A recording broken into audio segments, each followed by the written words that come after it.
Bonjour à tous, il est midi, voici les titres de votre journal. Les opérations de rapatriement des citoyens algériens bloqués à l'étranger sont relancées. Le Premier ministre Abdelaziz Jarrad instruit plusieurs ministères et mobilise nos représentations diplomatiques à l'étranger.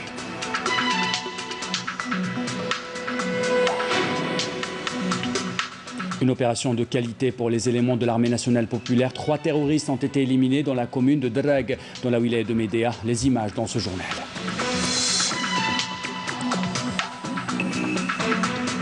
Le dernier bilan de la pandémie fait état de 585 nouveaux cas confirmés, 315 guérisons et 12 décès. Nous verrons dans ce journal comment l'Association nationale de pressing et de blanchisserie adopte de nouvelles mesures pour assurer sa clientèle. Le raisin de table en production abondante à Boumerdès et pourtant le fameux muscat ne trouve pas preneur dans les autres wilayas à cause de cette pandémie. Un reportage à suivre à la fin de ce journal. Voilà pour les titres. Bienvenue à tous. Tout d'abord, les opérations de rapatriement des citoyens bloqués à l'étranger sont relancées. Le Premier ministre Abdelaziz Jarrad instruit le ministre des Affaires étrangères, le ministre de l'Intérieur, des collectivités locales et de l'aménagement du territoire, le ministre des Transports, celui du Tourisme, de l'Artisanat et du travail familial pour mobiliser la flotte aérienne et maritime dans les prochains jours, ainsi que les établissements hôteliers qui seront mobilisés durant les périodes de quatorzaine sanitaire applicables aux personnes rapatriées. Cette opération de rapatriement sera engagée dès la semaine prochaine. En premier lieu, les familles bloquées, les personnes en déplacement pour des soins et nos étudiants à l'étranger seront privilégiés. Nos représentations diplomatiques et consulaires seront mobilisées tous les jours de la semaine pour encadrer cette opération, pour assister et aider les citoyens concernés jusqu'à le retour au pays. Et puis sachez que nos citoyens inscrits pour le rapatriement seront avisés et contactés par nos postes diplomatiques et consulaires, par email et par SMS. Les incidences causées par la pandémie de coronavirus seront à l'ordre du jour dans une rencontre regroupant le Premier ministre Abdelaziz Jarrad et les partenaires sociaux ainsi que les opérateurs économiques. La rencontre aura lieu demain à Alger. Elle verra la mise en place d'une commission de sauvegarde chargée d'évaluer les retombées de la pandémie et prévoir un plan de relance économique. La commission élaborera un rapport qui sera examiné par comme premier point à l'ordre du jour de la prochaine réunion du Conseil des ministres prévue le 26 juillet prochain. Ce communiqué maintenant du ministère de la Défense nationale dans le cadre de la lutte antiterroriste et en continuité de l'opération menée hier matin dans la localité de Chouen, commune de Drag, wilaya de Médéa, qui s'est soldée par l'élimination de 2 terroristes. Un détachement de l'armée nationale populaire a abattu hier après-midi dans la même zone un terroriste, un 3e terroriste et saisi un pistolet mitrailleur de type Kalachnikov. Le bilan de cette opération de qualité s'élève à la neutralisation de 3 terroristes et la saisie de 3 pistolets mitrailleurs de type Kalachnikov, 3 grenades, 3 paires de jumelles, 3 chargeurs, une quantité de munitions, une opération qui s'inscrit dans la dynamique des résultats positifs réalisés par les différentes unités de l'armée nationale populaire, réitèrent leur résolution à persévérer dans la lutte contre le terrorisme et à traquer ces criminels et à les éliminer partout où ils se trouvent à travers l'ensemble du territoire national, ajoute le communiqué du ministère de la Défense nationale. La terre a tremblé ce matin à 9h12 dans la wilaya de Mila. Une secousse de 4,5 sur l'échelle de Richter a été enregistrée par le CRAG. L'épicentre de la secousse a été localisé à 1 km au nord de la ville de Sidi Marouane. Faisons le point maintenant sur la situation sanitaire en Algérie. Le dernier bilan a été communiqué hier par le porte-parole du comité scientifique de suivi de l'évolution de la pandémie du coronavirus, le docteur Jamel Fourar. On l'écoute. Aujourd'hui, le jeudi 16 juillet 2020, nous allons vous donner comme d'habitude un point de situation sur l'évolution de la Covid-19 en Algérie depuis le début de l'épidémie à ce jour. Pour ce qui est des principaux indicateurs, au cours des 24 dernières heures, nous avons enregistré 585 nouveaux cas, 315 patients guéris, 65 patients en soins intensifs et 12 décès. Nous avons donc, au cours des 24 dernières heures, enregistré 585 nouveaux cas, ce qui donne une incidence de 1,3 cas pour 100 000 habitants au cours des 24 dernières heures. Et 9 wilayas n'ont pas notifié de cas au cours des 24 dernières heures. 13 wilayas ont notifié entre 1 et 5 cas et 26 wilayas ont notifié 6 cas et plus. Pour ce qui est des patients décédés, nous avons enregistré au cours des 24 dernières heures 12 nouveaux décès. Pour ce qui est des patients guéris qui ont quitté les établissements hospitaliers, leur nombre est à ce jour de 15 107 patients guéris, dont 315 sont guéris et ont quitté les établissements hospitaliers au cours des 24 dernières heures. Pour ce qui est des patients qui sont en soins intensifs, nous avons actuellement 65 patients en soins intensifs. Nous rappelons comme toujours que la situation épidémiologique qui prévaut actuellement impose à tous les citoyens de rester vigilants et de respecter strictement les mesures barrières, à savoir essentiellement la distanciation sociale et le port de masque obligatoire. Je dis le port de masque obligatoire et que tout le monde doit porter en toutes circonstances. Et souvenez-vous, les premiers cas de coronavirus ont été soignés à l'hôpital de Boufarik, un hôpital qui tient grâce au dévouement du personnel soignant. Cet hôpital a dû pousser les murs et redoubler d'efforts pour prendre en charge le maximum de patients. Ce personnel est aujourd'hui à bout de souffle et vous appelle à appliquer les gestes barrières, seul moyen d'éviter la contamination. Yamina Saïchi. Nous sommes au niveau du premier établissement hospitalier à avoir été en première ligne face à la Covid-19 en Algérie. Le personnel médical de l'hôpital de Boufarik est mobilisé, malgré l'épuisement et les contraintes, depuis la mi-février jusqu'à ce jour, pour assurer une prise en charge sans faille aux malades.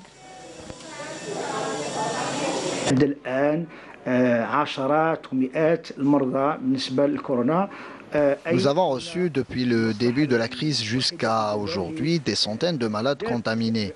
Nous avons reçu le premier cas de coronavirus en Algérie et on ne s'est pas arrêté depuis presque 5 mois.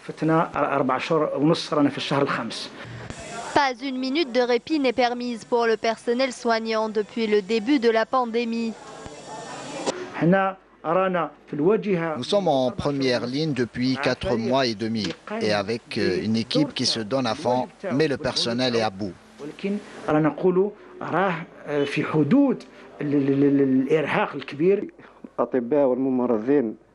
Je remercie tous les médecins et infirmiers, les ambulanciers et la protection civile pour leurs efforts afin de freiner la propagation du virus. Je lance un appel à toutes les personnes qui ne prennent pas cette pandémie au sérieux afin de prendre conscience de l'ampleur de la crise.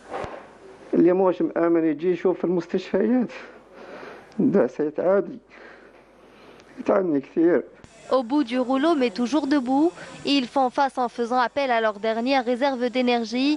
Ils en appellent à la prise de conscience des citoyens afin de les aider dans leur lourde mission.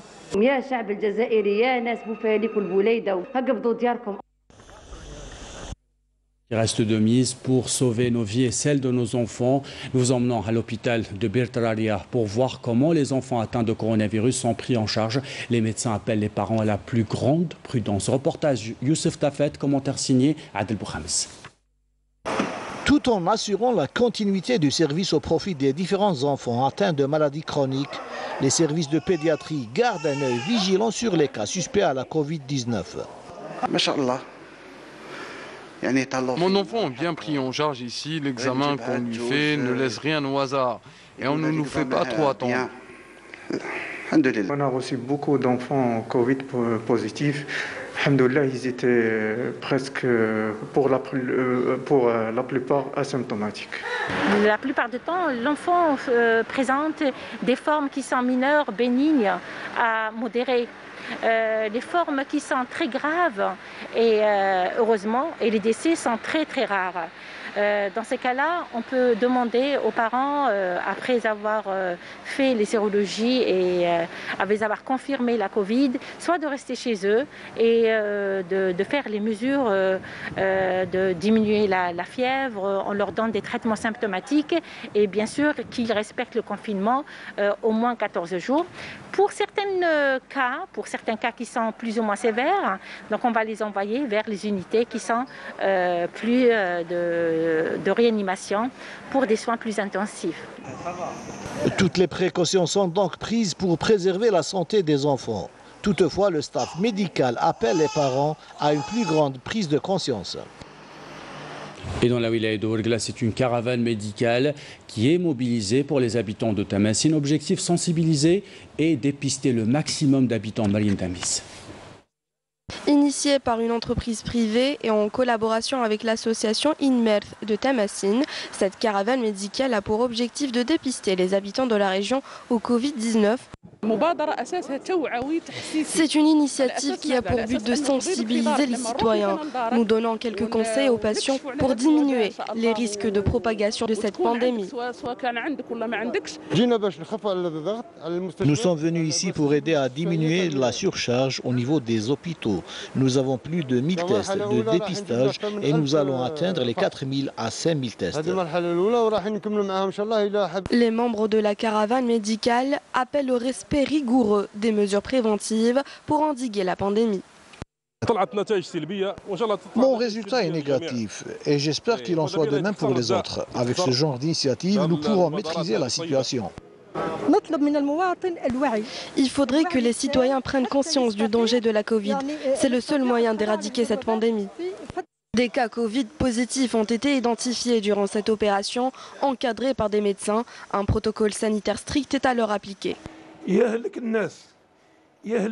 Ce virus est mortel et il peut anéantir toute une famille. Et si vous avez des symptômes, n'ayez pas honte de déclarer que vous êtes malade.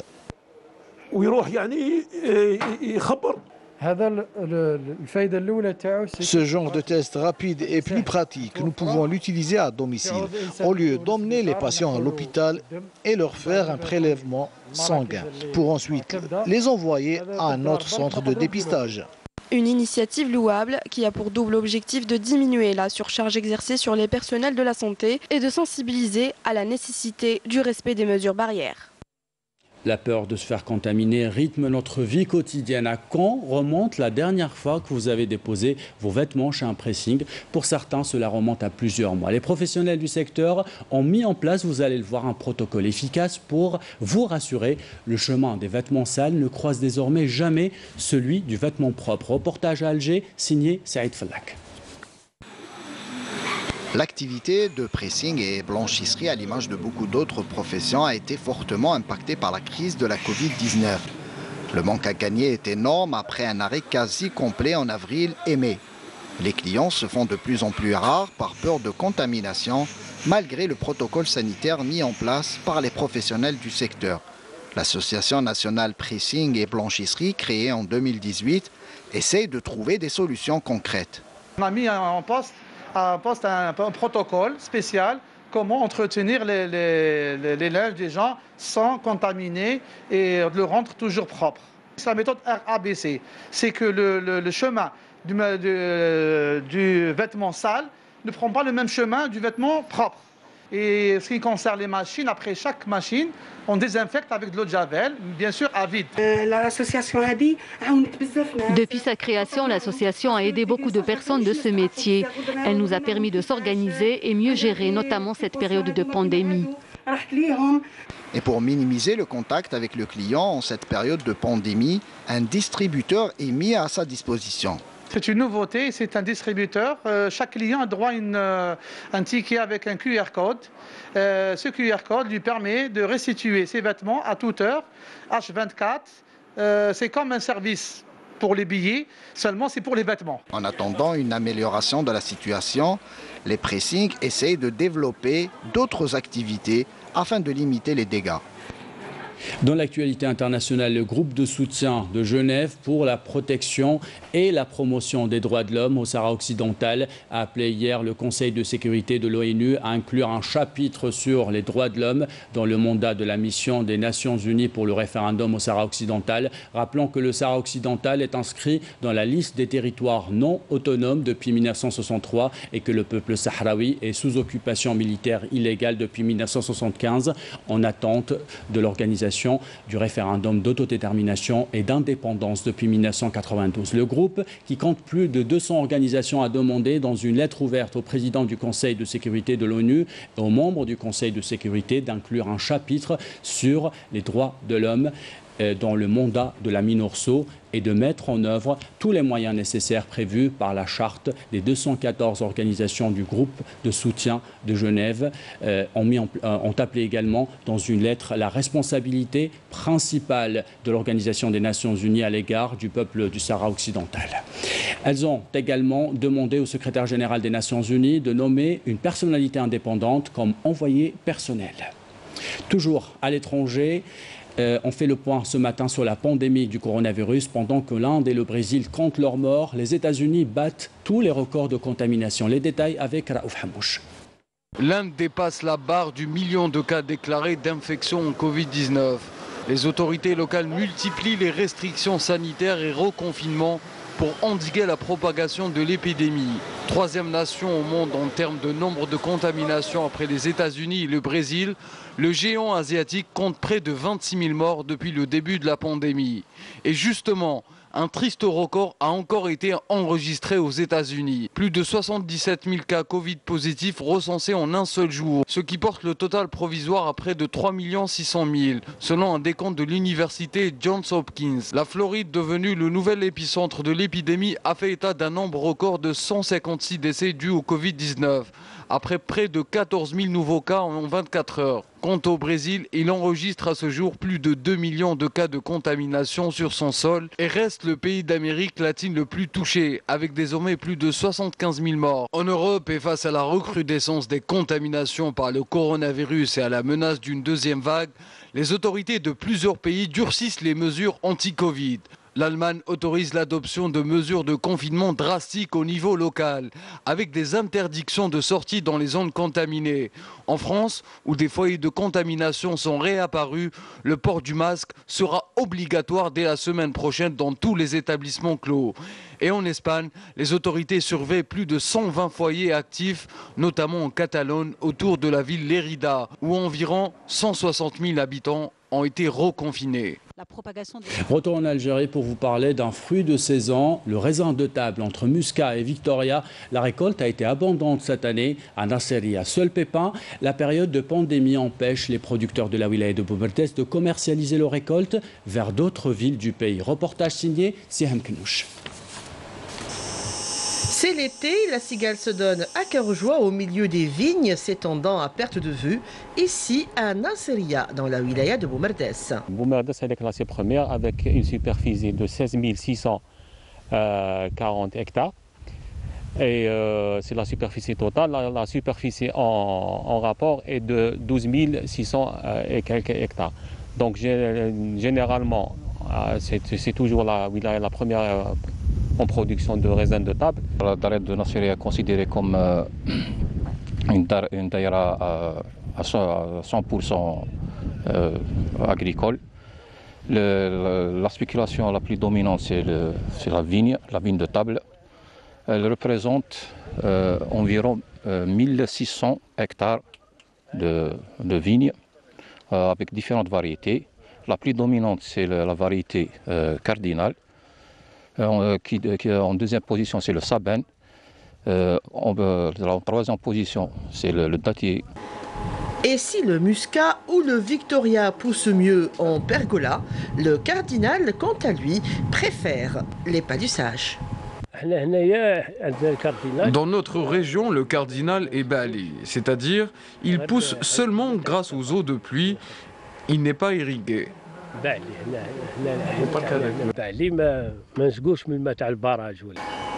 La production du raisin de table l'an dernier dans la wilaya de Boumerdes dépassait les 2,5 millions de quintaux. Les services agricoles de Boumerdes s'attendent à environ 3 millions de quintaux pour cette année. Seul bémol, la commercialisation. Les viticulteurs ont du mal à écouler leur production en raison de la crise sanitaire. Nous avons un problème avec la commercialisation. On ne vend qu'aux marchands de Boumerdes. Avant, le marchand venait de partout. Avec la crise sanitaire, il ne se déplace plus. Les raisins de cette région demeurent très prisés par le consommateur qui en fait son fruit préféré. Et on vous emmène maintenant à la découverte d'un métier qui se perd de nos jours, celui d'artisan verrier. Boussaad a appris à être souffleur de verre à l'âge de 14 ans à Tizi Ouzou. Dans son atelier, plusieurs jeunes reprennent le flambeau. Adel Brahms. C'est avec nostalgie et avec une passion toujours aussi vivace que Amé Boussaad, comme aiment à l'appeler ceux qui le connaissent, raconte une expérience d'un quart de siècle comme artisan verrier. Un parcours semé d'embûches qui ne l'ont pas empêché de persévérer. À l'époque, il n'y avait pas les moyens, c'est-à-dire par l'expérience que je suis arrivé, on est arrivé à ce stade. ذاك اللوكال سيت اون لوكاسيون وما عندناش لي مويان فينونسمون ما عندنا حتى حاجه سيتادير على باز دو ني مول ني لي ماشين اي تو بارابور uniquement c'est par expérience on est arrivé à ce point. دروك الحمد لله راكم تشوفوا واش راه نخدموا. À Arzazga, nombreux sont les jeunes fascinés par le métier de souffleur de verre. Et c'est avec grand plaisir que Ammi Boussaad tient à leur transmettre son immense savoir-faire en la matière. هذا الميتي هذاك سي كوم دي اسكالير بلو كو on nous demande la production et qu'on nous demande la main d'œuvre aussi en même temps. Ça c'est très important pour l'Algérie. Âgé aujourd'hui de plus de 81 ans, le seul souhait de Aïssou Boussaad est de ne pas voir se perdre un métier qu'il affectionne depuis l'âge de 14 ans. Et on termine ce journal par cet hommage à Ammar Alalouche, artiste peintre de renommée mondiale, nous quitte à l'âge de 81 ans, étudiant à l'école des Beaux-Arts à Alger durant les années 60. Il côtoie ici à Khem Kateb Yassine. Il a exposé en Allemagne, en Espagne, aux États-Unis, en Tunisie. Ex-militant pour l'édification d'un espace culturel maghrébin, il rêvait d'une exposition itinérante de ses 55 ans de carrière artistique. Ismaël Belkhaïdia, la correspondance est signée Ismaël Belkhaïdia. Plus qu'un plasticien, c'est un courant artistique et une voie patrimoniale qui nous quitte. Ammar Alalouche, l'artiste, rend l'âme à l'âge de 81 ans, dont 55 voués à l'art plastique, à la culture et au patrimoine algérien. Nous avons des artistes exceptionnels, des artistes extraordinaires. Les courants sont nés, des artistes, ils sont là, mais les courants ما عندهمش الواحد وين رايحين وين ماشيين هي parce que il n'y a pas assez d'une critique d'art. Natif d'El Milia, Ammar Alalouche sera adopté par Constantine qui lui ouvre les portes de l'universalité à travers ses expositions et ses toiles feront le tour de la planète. Moi je pense pas à moi. Moi, quand je pense à moi, je pense d'abord aux autres. Parce que moi, je fais partie des autres. Et les autres, ils sont la partie intégrante de mon être, de moi-même. Ils font partie de moi-même. Connu et reconnu en Algérie après plusieurs distinctions, il sera également honoré dans plusieurs pays. Il aimait dire « Émerger, c'est être compris dans son pays. Si l'artiste est compris, il est forcément reconnu et respecté. » Adieu l'artiste. Avec cet hommage, nous arrivons à la fin de ce journal. L'équipe de la rédaction qui l'a préparé, l'équipe technique qui l'a réalisé, vous remercie de l'avoir suivi. En bas de votre écran, les adresses web pour le replay de vos programmes. Tout de suite, un point complet météo avec Amina Abed. Belle journée.